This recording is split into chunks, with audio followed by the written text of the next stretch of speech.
If you turn to the person next to you, put the article face down. Turn to the person next to you. And what is the author's purpose?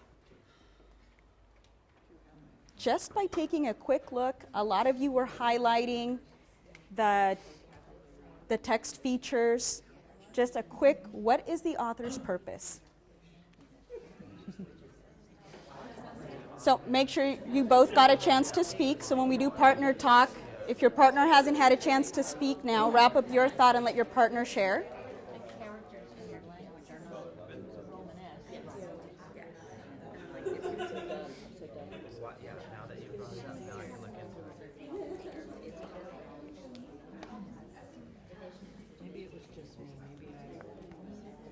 Now you teach math, right? I teach science. Oh, science, okay. All right, wrap up your thoughts there. And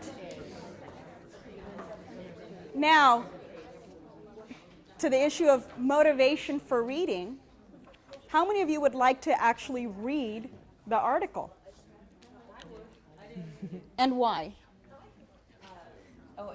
Pick on Val. Educate us, but I saw some different things that I haven't seen in math, because I'm used to my mathematical practices, but now we're saying, oh, let's use everyday language in with the math. So I'm like, oh, let me go check this out. Okay. Who else is motivated to continue reading this article? Lisa. Why? Yes.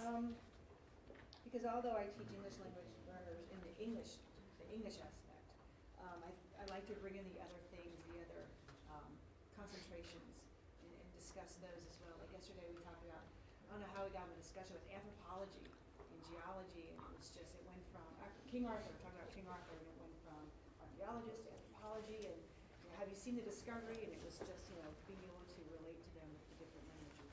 Great. And one more person who else is excited to continue reading. Go ahead, Leah. I am excited to continue reading because I teach economics, so I'm teaching a lot of different math concepts using language, though.